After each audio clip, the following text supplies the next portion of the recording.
The plasma bolt struck Captain Rebecca Torres in the back as she walked away from the negotiation table.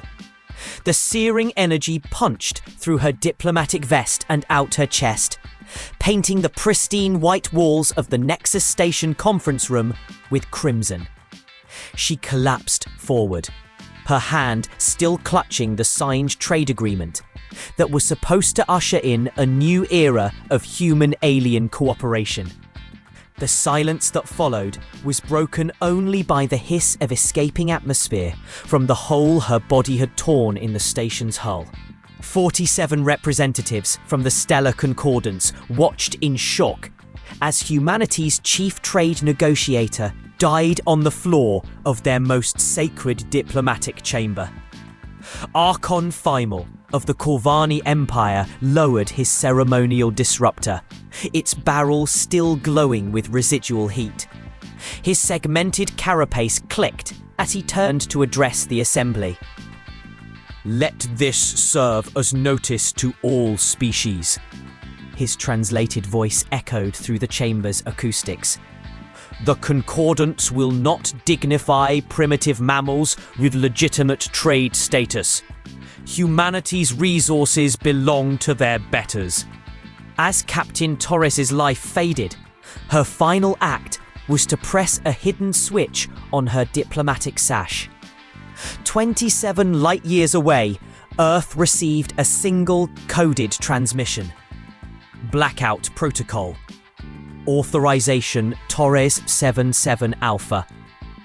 Deep beneath the Canadian Rockies, Admiral James Hastings was reviewing supply manifests when the priority alert chimed through his office speakers.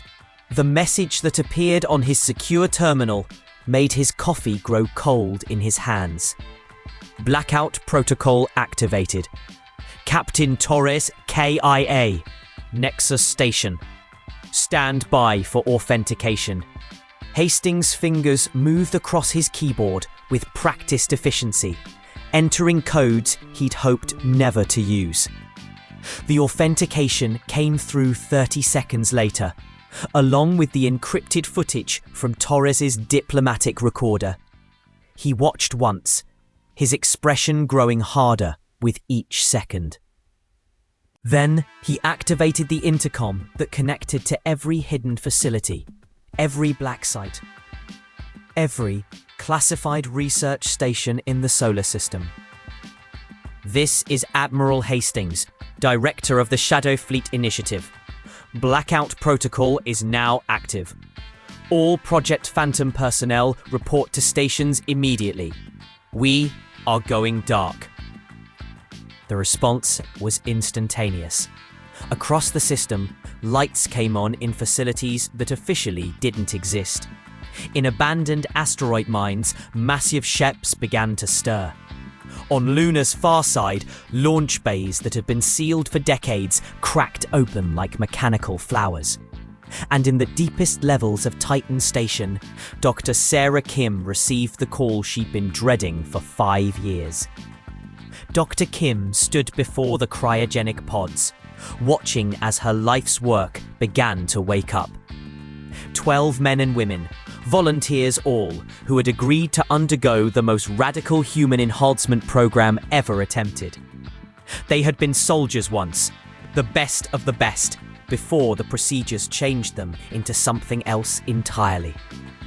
The first pod opened with a hiss of supercooled air. Lieutenant Commander Alex Chen sat up slowly, his movements too fluid, too precise. The nanite colonies in his bloodstream were already optimizing his reflexes, sharpening his senses beyond human limits. His eyes, once brown, now held flickers of silver as the microscopic machines interfaced with his optic nerves. "How long?" Chen asked, his voice carrying harmonic overtones that hadn't been there before the enhancement. 18 months, Dr. Kim replied. "Long enough for the galaxy to forget we existed." Chen's enhanced hearing picked up the sounds of other pods opening throughout the facility.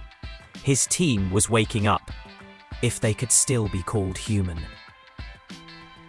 The Phantom program had pushed them beyond the species' natural limits, creating soldiers who could survive in hard vacuum, process information at superhuman speeds, and interface directly with technology through quantum-entangled neural implants.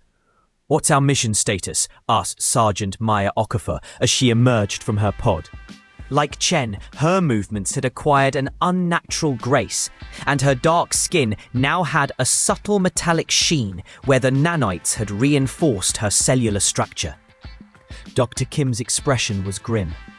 "Captain Torres is dead. Murdered during trade negotiations. The Stellar Concordance just declared open season on humanity." The temperature in the room seemed to drop several degrees. These weren't the same people who had volunteered for the program. They were humanity's answer to a hostile galaxy. Soldiers who had sacrificed their humanity to protect their species. "Mission parameters?" Chen asked, his enhanced mind already processing tactical scenarios. "Total information dominance," Dr. Kim replied. "The Concordance has been intercepting our communications, mapping our defenses, cataloguing our weaknesses for years. They think they know everything about us." She smiled, but there was no warmth in it. "They're about to learn what happens when humanity stops playing by their rules." If you're enjoying this story of humanity's hidden strength, make sure to subscribe to Apex Fleet HFY for more incredible sci-fi content. If not, god damn it, leave a feedback. Ha ha ha ha ha! The Corvani battlecruiser Dominant Fang was patrolling the outer edges of human space when it simply vanished from all sensors. One moment it was there, broadcasting its usual contempt for primitive mammalian technology, and the next it was gone. Archon Taimao received the report 3 hours later in his private chambers aboard the flagship Stellar Dominion. The massive Corvani leader's mandibles clicked with irritation as he reviewed the sensor logs.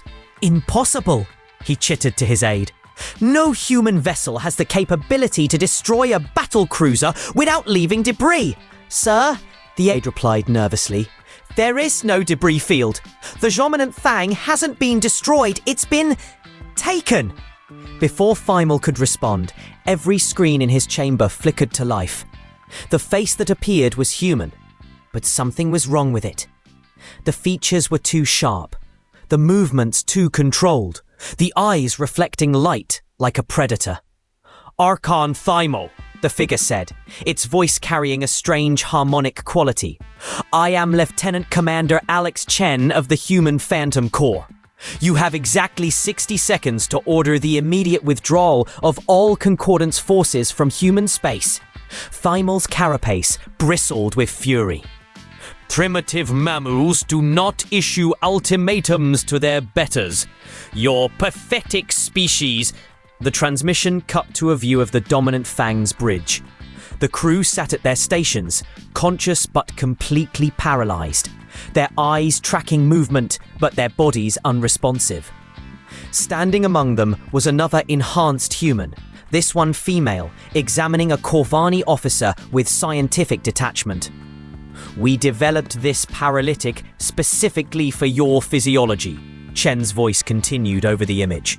"It keeps you conscious but helpless while we extract every piece of information from your neural cortex. Your crew is teaching us everything about Corvani military doctrine, fleet positions, and tactical weaknesses."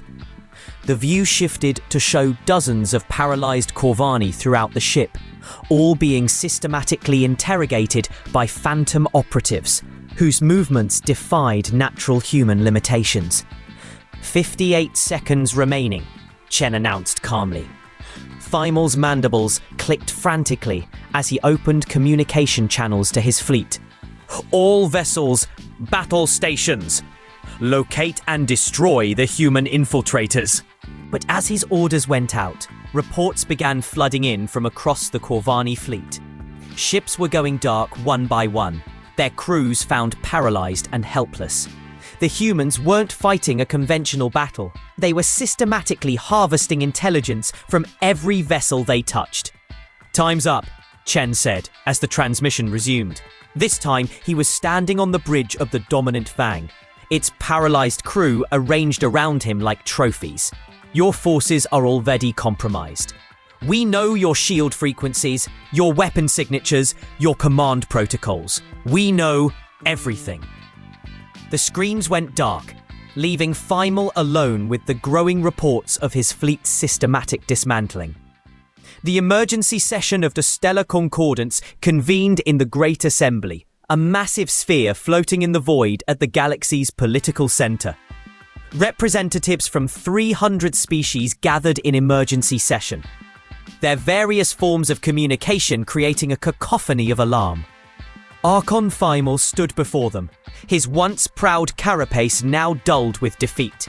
"In 72 hours, he announced, "we have lost contact with 67 vessels across 12 systems. They haven't been destroyed, they've been harvested." Representative Zephys of the Aquatic Coalition raised a tentacled appendage. "Explain harvested, Archon. We need clarity on this threat." The main display activated, showing intercepted footage from a Corvani vessel's final moments. The bridge crew sat motionless, while enhanced humans moved among them with inhuman grace and precision. When one of the humans looked directly at the camera, its eyes reflected the light with an unnatural silver gleam. "The humans have created enhanced soldiers," Feimel explained, his voice lacking its usual authority. "They move faster than our sensors can track. Their bodies can survive in hard vacuum, and they can interface directly with our technology. They're not killing our people, they're studying us." The assembly erupted in panicked communication. How had the primitive humans developed such capabilities? How had they moved through the galaxy's most advanced fleets like ghosts? The chaos was interrupted when every display in the Great Assembly flickered to life simultaneously. The face that appeared was human, but carried an authority that silenced 300 species instantly.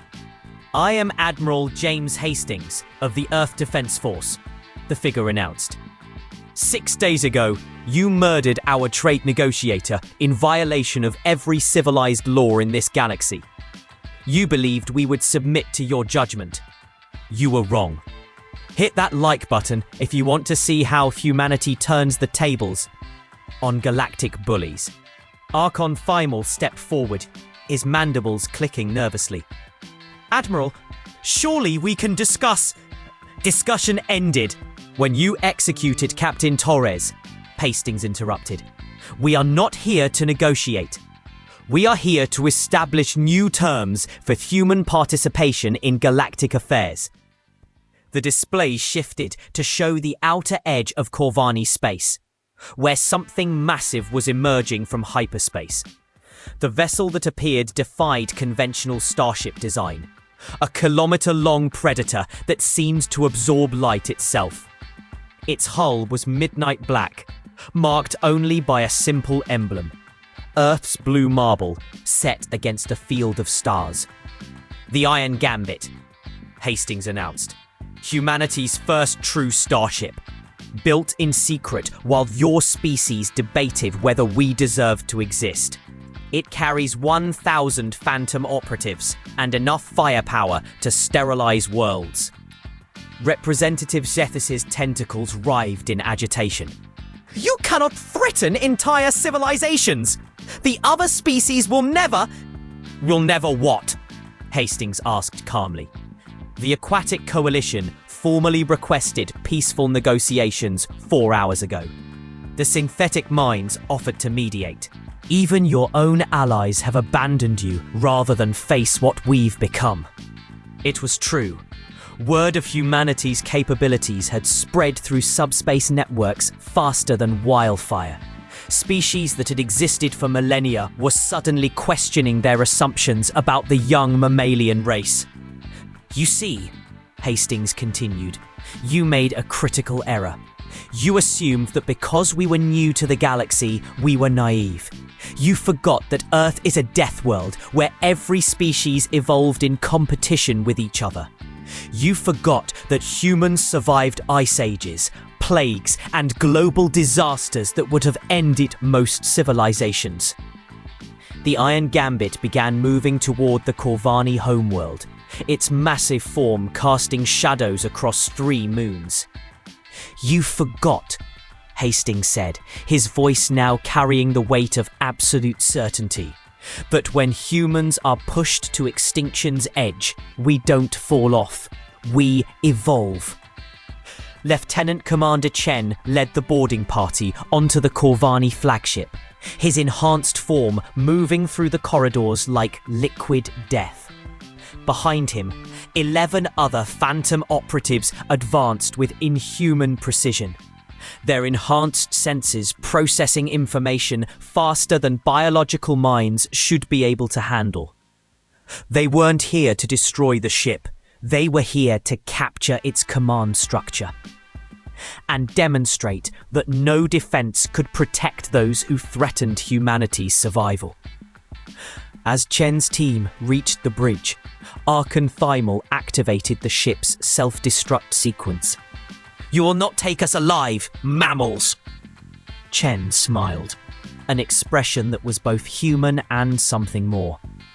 "Self-destruct disabled," he announced calmly.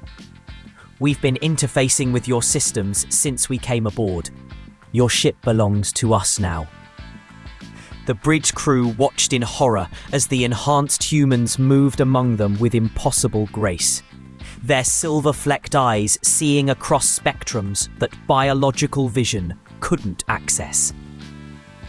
They were witnessing the birth of humanity's next evolutionary stage, and they were helpless to stop it. 3 months after Captain Torres's murder, the Stellar Concordance convened for the most important session in its 10,000-year history. But the Great Assembly looked different now. Where Archon Thymal once stood, a human figure addressed the 300 species. Admiral Hastings had undergone further enhancement since the conflict began. He was taller now, his movements carrying an authority that filled the massive chamber. He wasn't quite human anymore, but he was what humanity needed him to be. "The old concordance is dissolved," Hastings announced, his voice carrying evilly across the sphere. "Humanity formally claims its seat in this assembly, not as supplicants, but as equals." Representative Zephys raised a tentacle hesitantly. "What assurance do we have that humanity will honor the same laws you demand we follow?" Hastings' expression softened slightly. "The same assurance we had when we sent Captain Torres here in good faith. The same assurance you had when you chose murder over diplomacy." He paused, letting the words sink in. "None. But that's what civilization is. The choice to trust in something better than fear." The vote, when it came, was unanimous. Humanity was formally inducted into the Galactic Council as a founding member, with all rights and responsibilities that entailed. As the session ended, Dr. Sarah Kim approached Hastings quietly. "Do you think Rebecca would have approved of what we became?" Hastings considered the question carefully. "She would have been horrified by our methods," he said finally, "and proud of our reasons. We're not the same species that sent her here, Sarah. The galaxy made sure of that when they chose murder over diplomacy." "But we're still human where it counts," Kim replied. "We still believe in something better." Hastings nodded slowly. "Then let's build it. A galaxy where no diplomat dies for carrying a message of peace. A galaxy where strength serves justice, not the other way around." "What would you have done in Admiral Hastings' position?" Let us know in the comments below. In the months that followed, humanity would face new challenges and forge new alliances. The Phantom technology would be adapted for exploration, allowing humans to survive in environments that would kill most species. The defensive innovations born from necessity would become the foundation for a new era of galactic security. And sometimes, late at night in the archives of the new Galactic Council, young beings would access the historical records of Captain Rebecca Torres's final transmission. They would learn about the species that refused to surrender, that transformed itself rather than submit it to injustice. They would learn that when humanity says we come in peace, it's not a statement of weakness, it's a choice. And choices can always be reconsidered. The end. Or nay. Gotcha you! Subscribe here, damn kid.